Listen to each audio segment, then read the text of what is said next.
Hey guys, this is David from theunlocker.com, and today we're doing a quick review of Facebook Home, which is basically Facebook's new app that replaces the launcher on your Android device. Now the launcher is basically where all of your apps normally are, your home screens, all of that is technically called a launcher. Facebook made their own, so this time whenever you hit the home button, you go directly to this app as opposed to your normal home screens, etc. So let's take it for a quick spin, see what they got right and what they got wrong.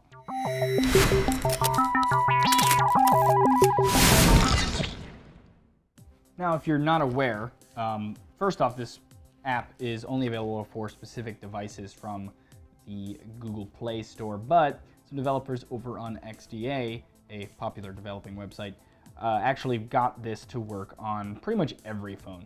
So, if you'd like to try it out and you don't have one of the predetermined devices, we have a link under this video on our site that'll take you to our procedure to show you step by step how to get it installed on your device so you can test it out. It's very easy to uninstall, so there's not a big commitment when you use it.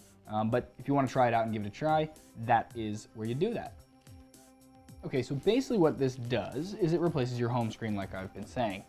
So this is now my home screen. If I tap on the screen, you'll see a little icon of my profile picture comes up here at the bottom, but we'll get to that in a second. If I tap again, it goes away. Now this is one of my friend's status updates, and then if you swipe, this is now your new background.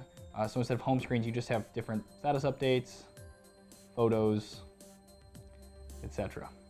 Now you can easily click on any of these and double click, makes you like that status update. You can also click on the comment thing down here at the bottom to quickly comment. So makes it easy to do that. So if you're big into Facebook, obviously, that's great.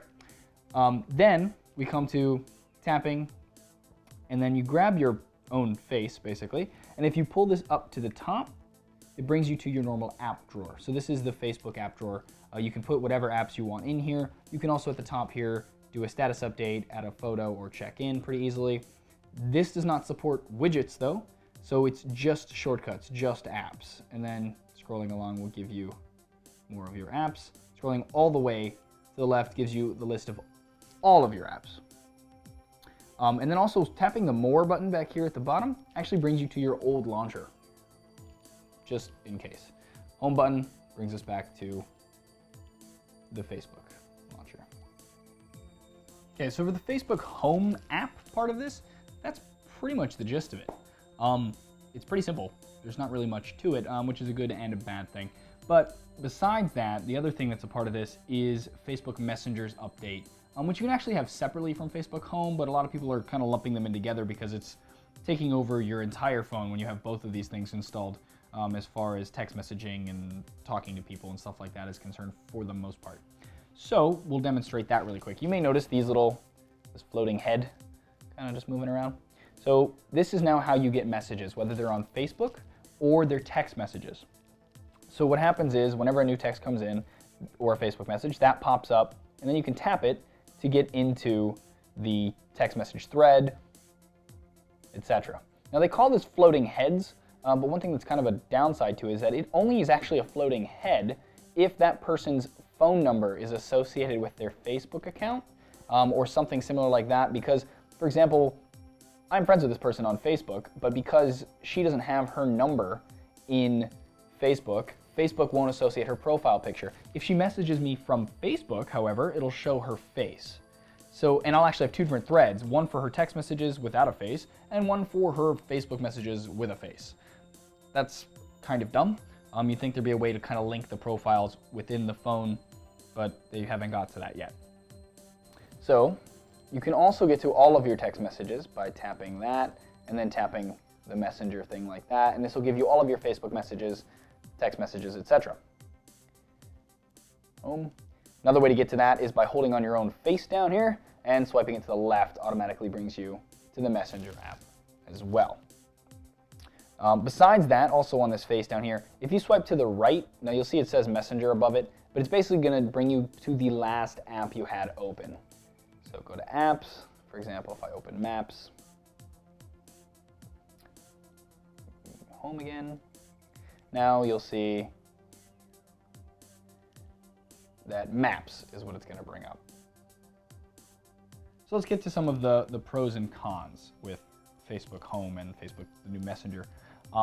It is cool that it replaces your background with these large images that kind of cycle on their own, as you can see. All of my friends' status updates, their photos, all of that stuff. That's great. It does make you a bit more of a stalker than you normally would be, because you can't help but see all of their status updates and Facebook photos as soon as they're up. Which is, you know, depending on who you are, that might be a good or a bad thing, probably mostly bad. But also, the one thing that you can't do is you can't set this to update at specific times, within different intervals, maybe specific people, that kind of stuff. So it kind of just is always running, and it's a little random. I've had things, I figured it would be at least in chronological order, but it's not. I have things that come up that are 2 or 3 days old and they're at the front, whereas something that was 10 minutes ago is further down. So how they organize that, I'm not sure. Other than that, it is one good thing about it is that they do have this installed as an app would be installed, which is nice compared to what most of the manufacturers do, and they put their own framework into Android and completely redo it, which means that whenever you have an update, they have to redo their entire thing before they can send that update to you, which is why phones from manufacturers other than Google devices themselves, which are Nexus devices, all have to take a while to get the update, because every time an update comes out, the company has to rework their framework to make that update work, then they push it out themselves. Now this, on the other hand, is just an app. So as soon as an update for Android comes out, I can update my phone, done. Don't have to worry about it. They might have to change a few things in their app, but for the most part, it's still gonna work and I don't have to wait. The other thing that this is great for is if you don't like it, you can uninstall it. It's pretty simple, it's not a big hassle, it's literally as easy as going into settings, apps, finding the app, and clicking uninstall.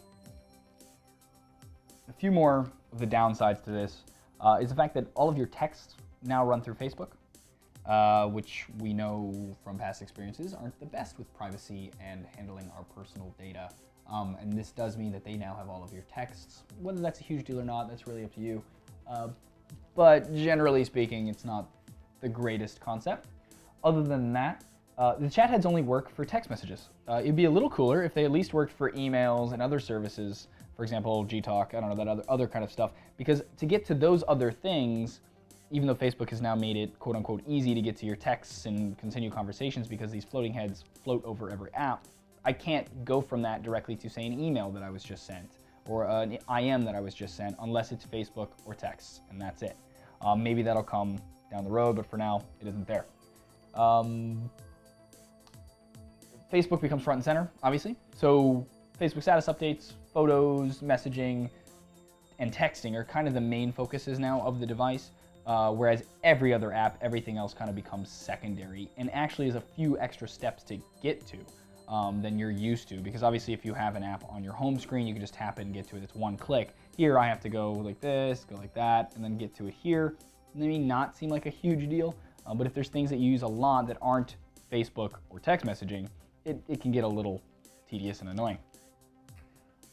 The other problem here is when you go to this app drawer, there are no widget support, as I may have mentioned before, so it's just apps. And people that use widgets all the time, that's a deal breaker right there. So that's not great, obviously.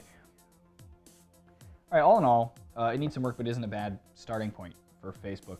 There's a lot of things that they can still fix and a lot of improvements that they can still make, but for a first release, this isn't terrible. The thing that impresses me the most still is the fact that they were managed to do this the right way and make it a self-contained app, which means it's easy to update the device, like I said, and it's also easy to uninstall in case you don't like it. Other than